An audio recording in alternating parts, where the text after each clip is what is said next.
Louvado seja o nome santo do Senhor.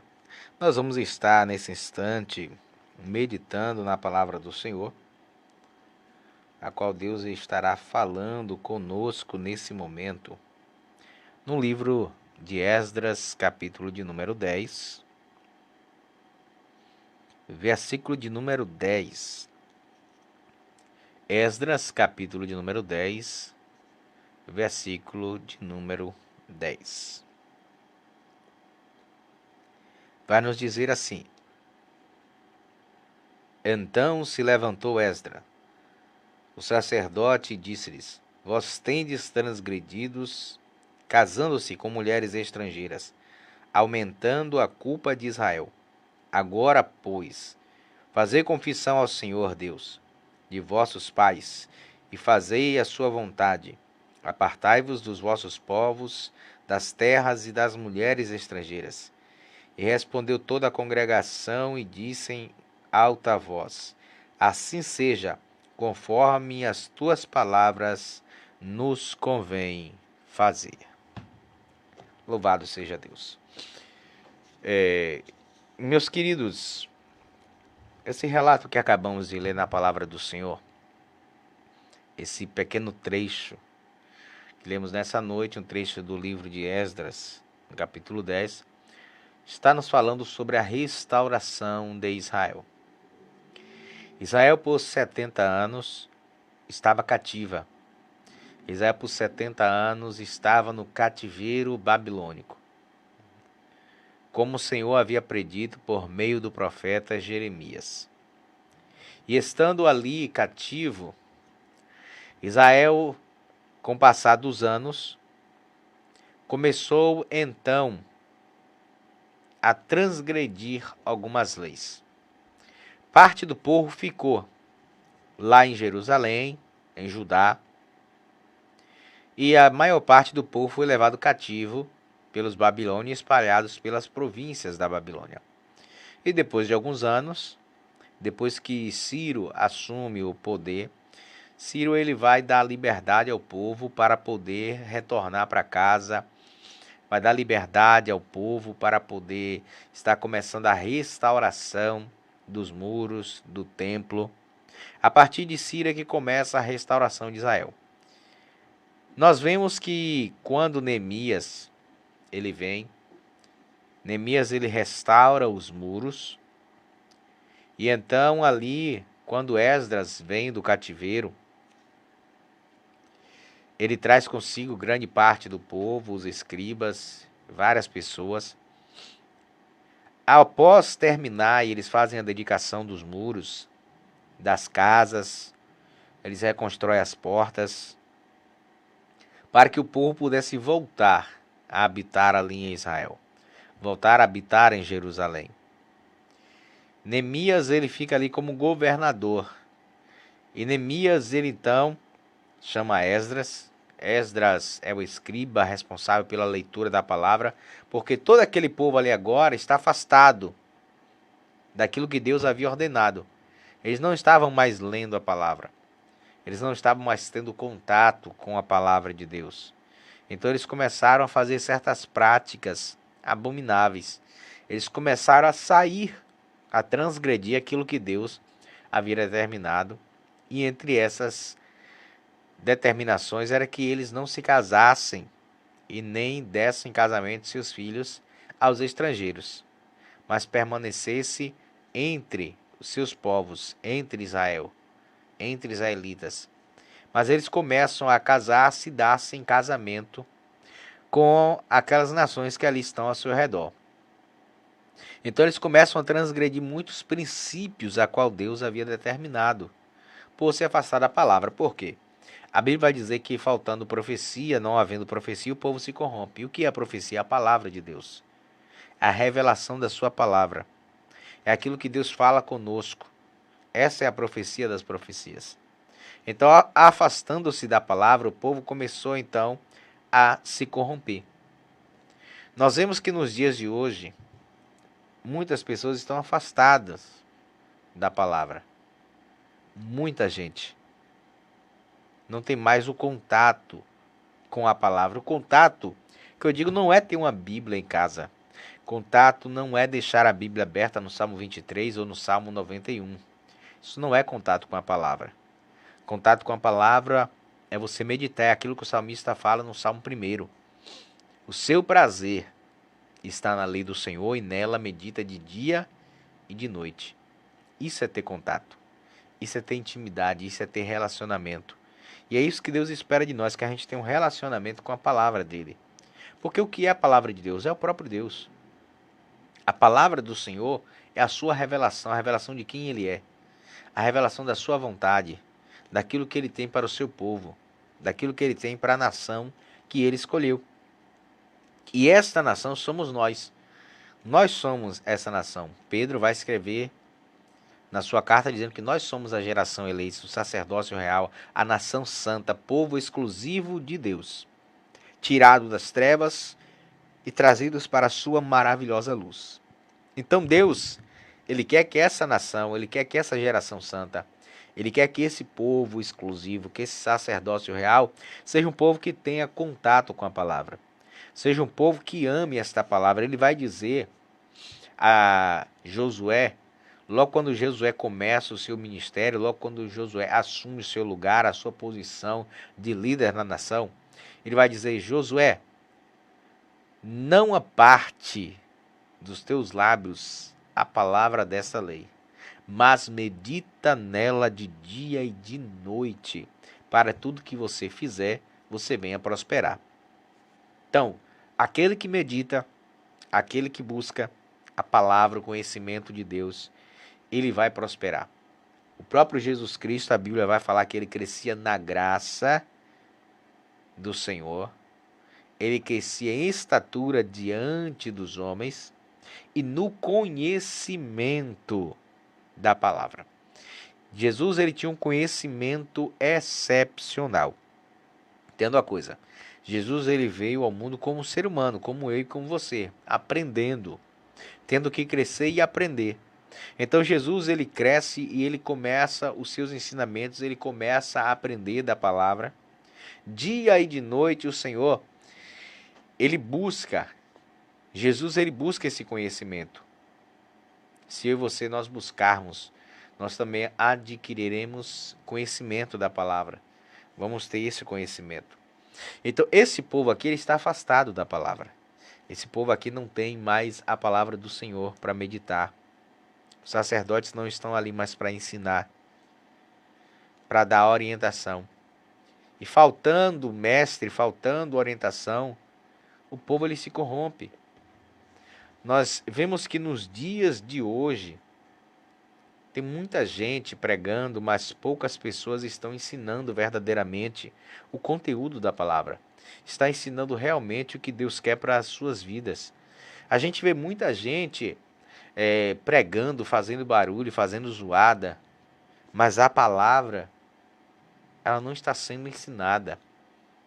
E geralmente, se você cresce dessa forma, você também vai agir dessa forma. O discípulo, ele vai fazer aquilo que o mestre faz. O discípulo, ele vai trazer o conhecimento que o mestre trouxe para ele. Então, se ele é ensinado a pregar pulando, sapateando, se ele é acostumado a pregar gritando, fazendo mais barulho do que pregando a palavra, é isso que ele vai reproduzir. Então a gente vê nos dias de hoje como está faltando mestres nas igrejas, está faltando pessoas para ensinar, está faltando pessoas para realmente trazer o povo ao conhecimento da palavra, daquilo que Deus quer para as nossas vidas. Então esse povo aqui é um povo que não tinha mais o conhecimento, o ensinamento, a doutrina da palavra. Então eles começaram a andar errantes, começaram a errar. Começaram a deixar de lado os princípios a qual Deus havia ensinado. Então quando Esdras, ele vem depois da restauração dos muros, ele vai ler a palavra. Ele começa a ler a palavra e quando o povo ouve o que é que Deus determinou, o que é que Deus deixou, a Bíblia diz que o povo começa a entristecer-se, por ver o tanto de erro, por ver o tanto que eles estavam errando diante de Deus. Mas eles só puderam ter esse reconhecimento porque eles agora estão tendo contato com a palavra, estão tendo contato com a lei do Senhor. Se Esdras não vem para trazer esse conhecimento, eles continuariam errando. Meu querido, minha querida, você só continua errando enquanto você não tem conhecimento, enquanto você não sabe. E a Bíblia diz que Deus não leva em consideração o tempo da ignorância. Mas a partir do momento que você passa a conhecer, você é cobrado por aquilo que você conhece. A quem muito é dado, muito é cobrado. Então, a partir do momento que você passa a conhecer, você vai ser cobrado por aquilo que você conhece. Então, a gente vê que Esdras, ele vem trazer esse conhecimento, vem trazer essa interpretação da palavra, ele lê a palavra, e ele vem mostrando à nação de Israel o que é que realmente eles precisam fazer. Quais ações eles precisam tomar. E quando chega nesse determinado momento, a Bíblia vai dizer que eles começam a chorar, entristecer-se. E agora, o povo ele tem que tomar a decisão. Desculpe. Eles têm que tomar uma decisão. Eles têm que agora decidir o que é que eles vão fazer.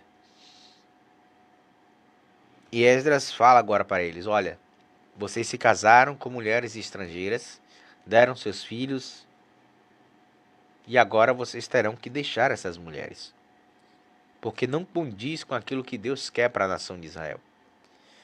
Então eles dizem sim, então teremos que fazer isso. Em uma só voz eles respondem: faremos conforme tudo que você disse. E por que eles têm que abandonar? Veja bem, Deus tinha um propósito para a nação de Israel, que era eles não se contaminarem, eles não se envolverem com as nações que estavam ao seu redor, de forma que eles casassem, que se dassem casamento, para que o propósito de Deus se cumprisse na nação de Israel. É um propósito específico. Eu quero que você entenda nessa noite. Era um propósito específico para a nação de Israel. Porque Deus queria salvar as outras nações. Deus queria que as outras nações tivessem conhecimento dele por meio da nação de Israel. E para isso eles tinham que seguir todas as diretrizes, todos os princípios que Deus havia ordenado para eles. E entre eles era de não se casar com nenhum estrangeiro. Se manter puro. Mas o estrangeiro não podia habitar no meio deles? Podia. Havia essa liberdade do estrangeiro poder morar entre os israelitas, mas para isso eles tinham que se adaptar àquilo que Deus havia determinado, que eram os costumes que Deus havia determinado para a nação de Israel. Eles podiam ali morar, podiam conviver, podiam comercializar, mas eles não podiam se casar. Não poderia. Então agora eles têm que mandar as suas mulheres embora e seus filhos. E agora voltar ao começo. Voltar a praticar aquilo que Deus havia determinado. Eles têm que recomeçar. Restaurar. Então, o que é que isso quer dizer para nós? Quando nós buscamos a Deus, quando nós temos um encontro com Deus, nós temos que deixar de lado muitas coisas na nossa vida, a qual não condiz com aquilo que Deus tem para as nossas vidas. Para a nação de Israel, nesse momento aqui, era o casamento com mulheres estrangeiras e também algumas práticas que eles faziam em relação a sacrifícios e outras práticas mais. Para a nossa vida, o que é? É abandonar aquilo que não vai glorificar o nome do Senhor.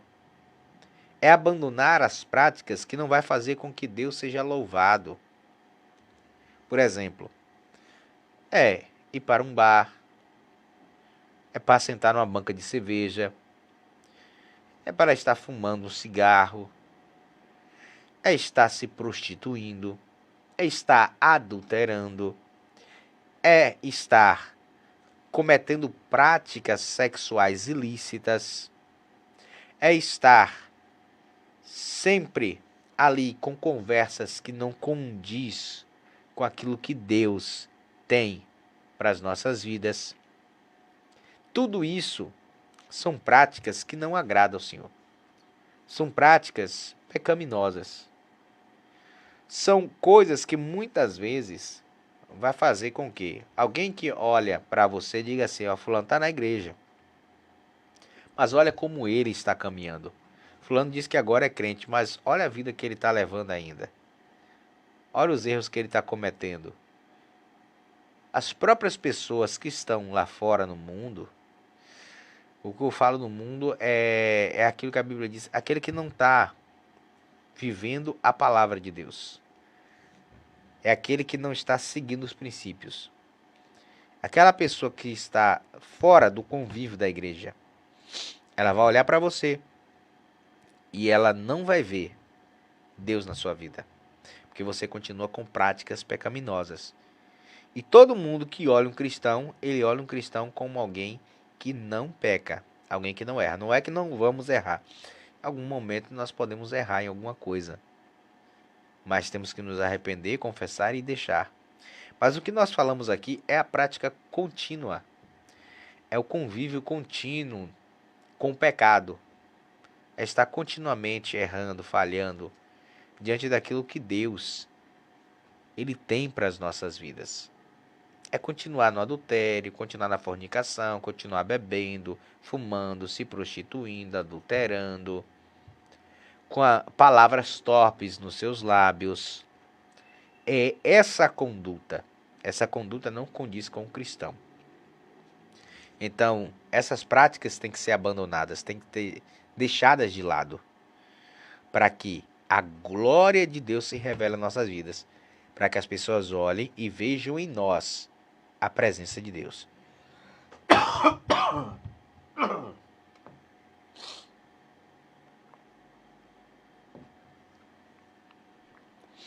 Para que as pessoas olhem para nós e vejam realmente Deus trabalhar nas nossas vidas. Veja que Deus está conosco. Porque é isso que Deus quer.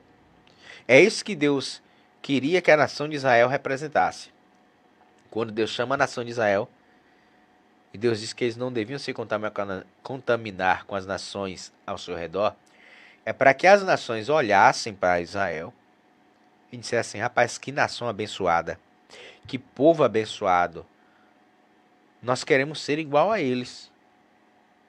É isso que era para acontecer. Mas não aconteceu, porque Israel acabou transviando-se do caminho. Acabou saindo do caminho daquilo que Deus tinha para a vida deles. Então, é isso que Deus espera da igreja, é isso que Deus quer que a igreja ela seja a sua representante, para que o mundo olhe para a igreja e o mundo veja realmente a presença do Senhor e veja o trabalhar de Deus, para que as pessoas olhem e dizem, rapaz, eu quero ser igual àquela pessoa ali. Eu quero ser igual a fulano. Eu quero ser igual a cicrano. Porque eu estou vendo a mudança de vida. Eu estou vendo a transformação de vida daquela pessoa. É isso que Deus quer. Que as pessoas olhem para nós e vejam essa transformação. Para que mais pessoas sejam alcançadas pela palavra, pelo Evangelho. E quando é que nós vamos ver isso? E quando é que nós temos isso? Quando verdadeiramente nós temos um contato, um convívio com a palavra, um relacionamento com a palavra. Essa palavra ela vai penetrar em nós e essa palavra vai estar em nós e vai gerar transformação. É aquilo que Jesus ele fala em João no capítulo 8. Quando nós conhecemos bastante aquela palavra, conhecereis a verdade vos libertará. Jesus está pregando, anunciando ali, Jesus está dizendo assim, ó, se vocês permanecerem na minha palavra e minha palavra permanecer em vós, vocês serão os meus discípulos. Verdadeiramente vocês serão os meus discípulos. Então conhecereis a verdade vos libertará. Quando a palavra está em nós, quando é que ela está em nós? Quando nós temos convívio, relacionamento, intimidade com a palavra, ela está em nós. E nós estamos nela quando nós praticamos aquilo que está na palavra.